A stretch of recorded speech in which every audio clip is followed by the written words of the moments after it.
Hello, everyone. This is Elsa W. Smith, your Maryland estate planning attorney here. Welcome to Women Winning Wednesdays. I'm really glad that you're joining me today. We're actually going to talk about a really important topic today.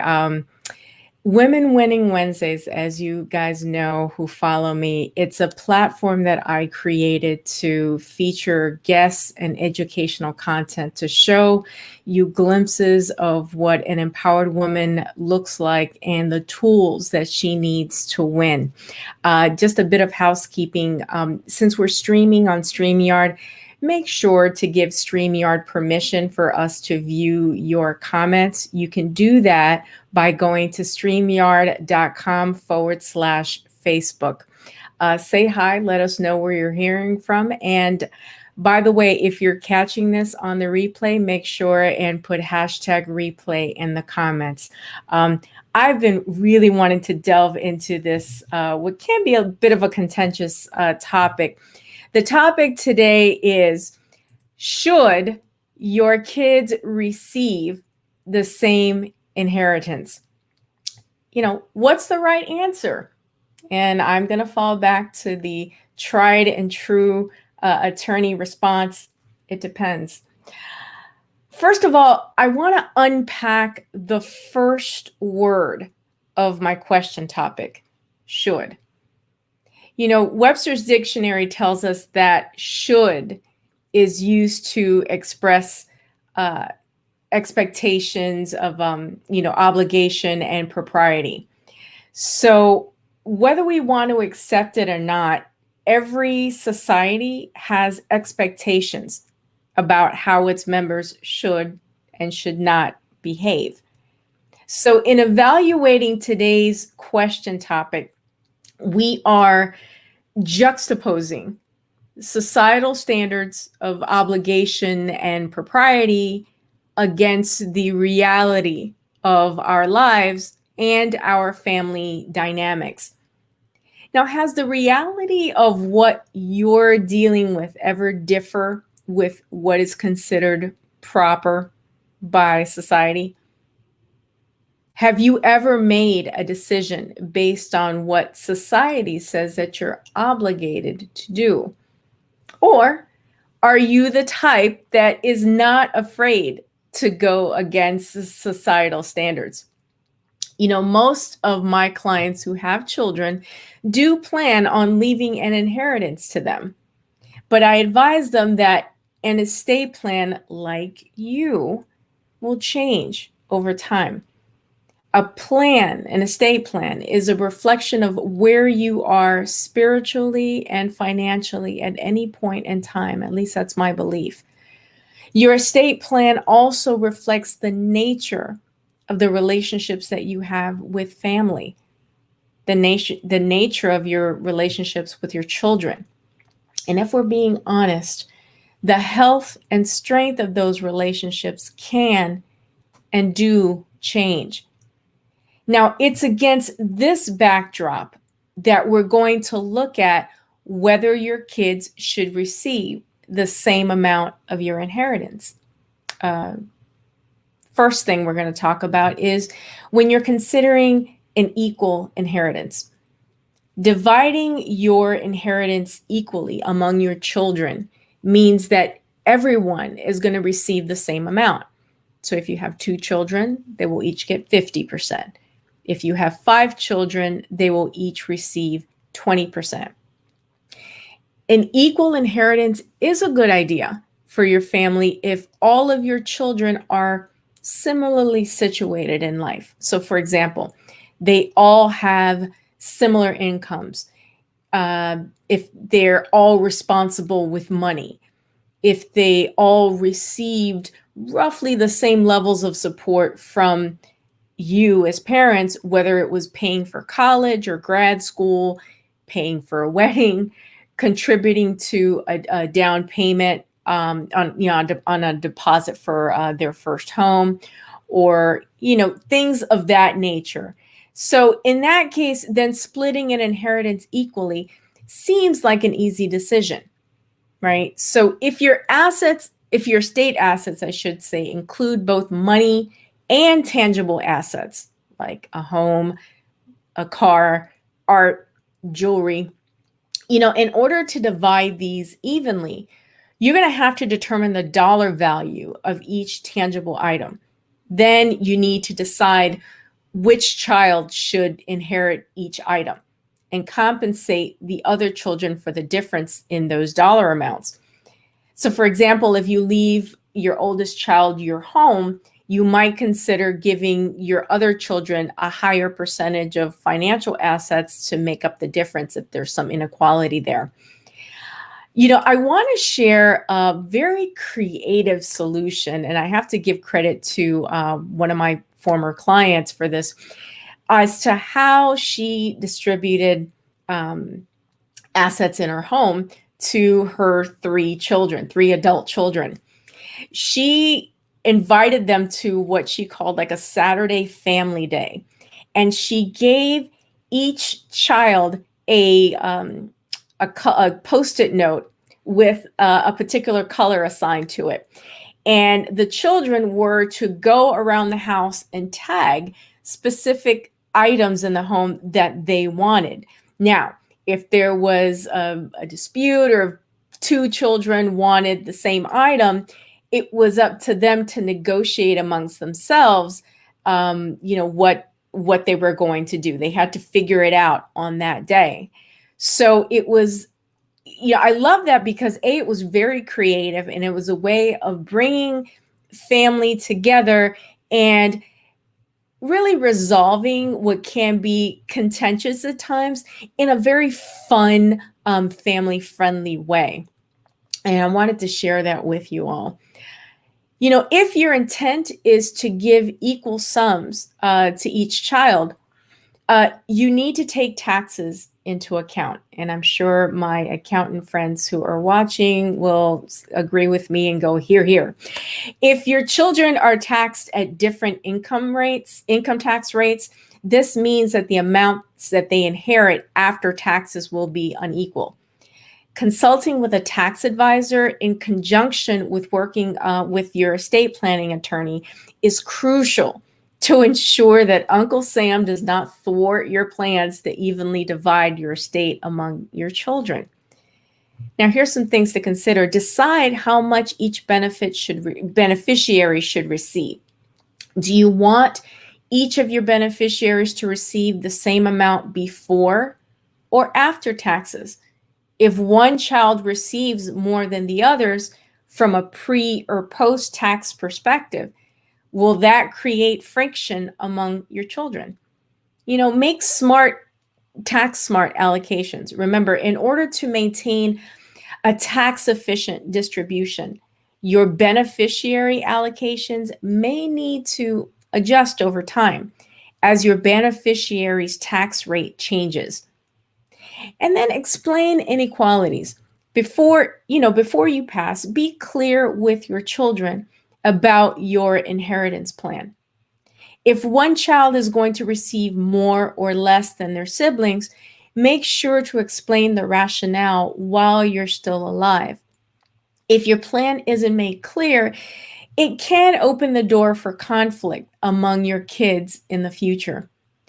Now, this is a good opportunity for you to meet with an estate planning attorney to discuss creating a trust, perhaps, and choosing the right type of trust that will allow you to minimize the tax liability to your children. A trust allows you to pass assets to beneficiaries after your death without having to go through probate. Trusts are similar to wills, but trusts generally avoid state probate requirements and the associated expenses. Now, it's time to deal with what I call the elephant in the room. Giving equal inheritances to avoid sibling rivalry and conflict. As I've said on other videos, making estate planning decisions out of a space of guilt or fear is not healthy. In the privacy of your mind and heart, you may not want to leave equal inheritances because you don't think each child deserves it. There, I said it. But because of what society says we should do, there's that word again. We ignore our actual family dynamics because it feels easier to do what is expected and accepted. You may fear that if you don't leave equal inheritance amounts, the child receiving less may file a lawsuit to challenge your will. Lawsuits can be emotionally and financially draining, not to mention a situation you don't want your children to have to deal with. There are a few ways to mitigate the risk of a will challenge and ensure your final wishes will be honored. 1, don't involve your children directly in the drafting of your will, okay, to avoid claims of undue influence. And we're going to touch on this again later on in today's show. Consider a no contest clause in your will. And also as I said, use a trust to provide guidance and structure for any children who might not be financially responsible. One of the best ways to avoid future lawsuits and will challenges is just to talk to your children, discuss your estate plan. Your family better than an estate planning attorney. So talk to them about who's inheriting what and who's not, and your reasoning for it. Again, we'll touch on this again in a few minutes. So now I want to talk to you about unequal inheritances. So what if you're considering leaving different amounts to children because they are not similarly situated? What do I mean? Consider, what if you have a special needs child who cannot live independently and will need support for the remainder of their life? In this case, by the way, a special needs trust may be a tool that you should consider and work with an estate planning attorney to craft one that's going to protect the interest of that child.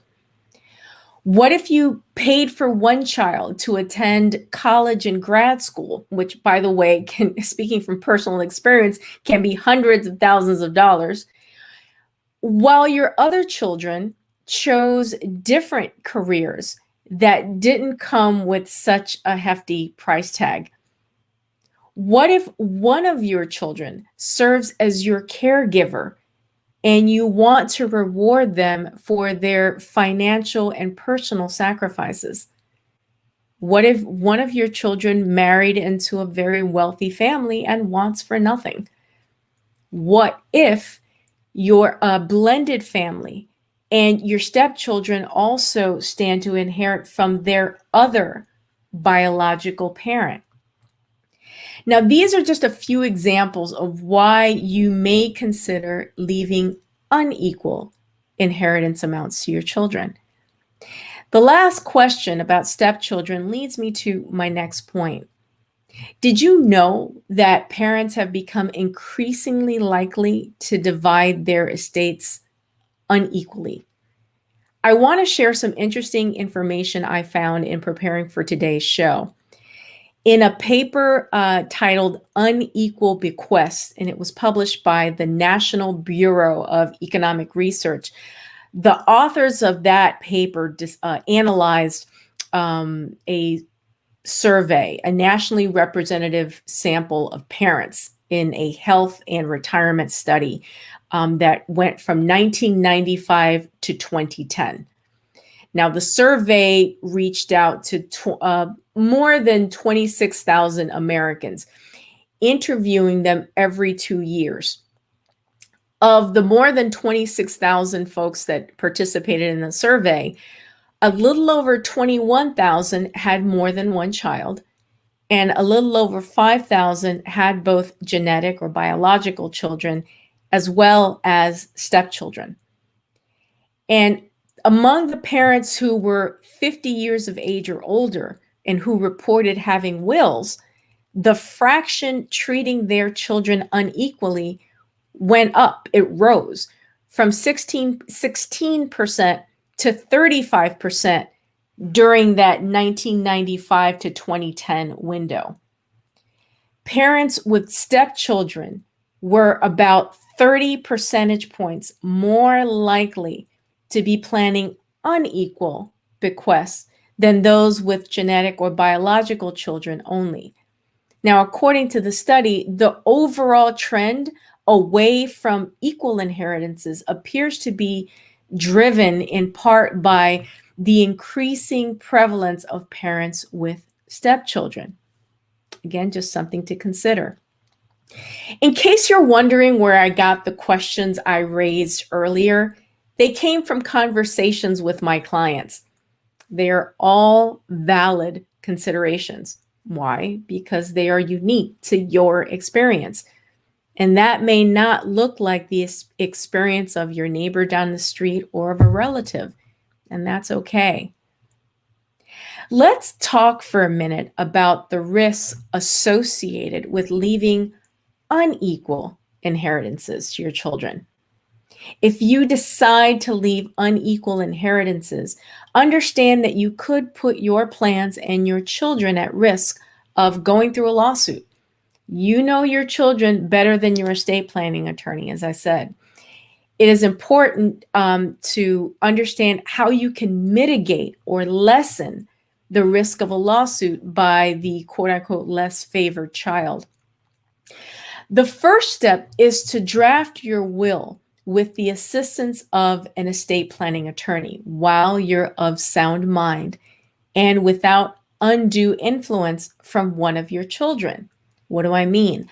Undue influence means that one of your other children believes, or at least thinks it can be proven in court, that you were somehow manipulated during the process of creating your will. As a result, that child would argue to a court that you express wishes that you otherwise wouldn't have, that weren't really what you wanted. Let's also talk about lack of capacity. That's another way that a will can be challenged. That means that you didn't understand what you were doing when you created your will, perhaps because of age or because of a physical or mental illness had eroded your ability to make sound decisions. A child could also try to argue that your will isn't valid because of fraud or because, say, your signature wasn't witnessed properly. Other ways to avoid challenges to your will include creating a trust to provide structure for a child who might not be able to manage an inheritance responsibly. And as I mentioned before, excluding children from the will writing process to invalidate claims of undue influence. And then lastly, talk to them. Discuss your will with each child to avoid surprises and explain your reasoning. Again, these are suggestions only. Children can file suit to contest a will, but with careful estate planning, you can help mitigate or lessen the challenges to your will. Remember, the most important thing is that when you're dividing up an inheritance, is that it's your money and you have the right to do with it what you choose. Your will and the rest of your estate plan should reflect your dreams and the legacy that you want to leave. Working with an experienced estate planner can help you navigate the uncomfortable but real family issues that you're going to encounter along the way. And as your family needs change, so should your estate plan. I'm curious if any of you watching have ever had to deal with some of the issues that I mentioned early on in today's show. Do you have, a child with special needs, and it's one of several children that you have? Have you contributed to one child for various reasons, more than you have your other children by comparison? Again, these are all valid concerns. To review, we discussed today the question of should your kids each receive the same inheritance. You can leave an equal, unequal, or even no inheritance at all. It has been my experience that most parents want to leave at least some inheritance to their children. We talked about things you should consider when you want to split an inheritance equally and valid reasons for leaving an unequal inheritance. We also talked about the risks to your estate and to family harmony by choosing the latter, and we also talked about how to mitigate those risks. I really hope that today's Women Winning Wednesday has shown you that if you've grappled with how to divide inheritance amounts among your kids, that you're not alone. At the start of the show, I said that there's no one correct answer to this dilemma, that it depends. The right answer is the one that works for you and your unique family situation. And as we wrap up, I want to offer you some free resources that'll help you get past some of the obstacles preventing you from creating an estate plan to protect yourself and your family. I want you to visit my website at elsawsmithlaw.com and go to the resources tab. And there you'll find free guides to get you started on your estate planning journey. They're all free of charge, and it's part of our commitment to bring you value. I want to thank you for joining me today on this episode of Women Winning Wednesdays. If you need assistance with estate planning matters, I want you to give our office a call at 410-995-7719. Go to our website, again, elsawsmithlaw.com. Visit our YouTube channel, subscribe, and become a part of our growing community. Thank you for tuning in to Women Winning Wednesdays. I'm Elsa W. Smith, your Maryland estate planning attorney, empowering women through estate planning. Thanks so much for joining me, and I will see you next week. Take care.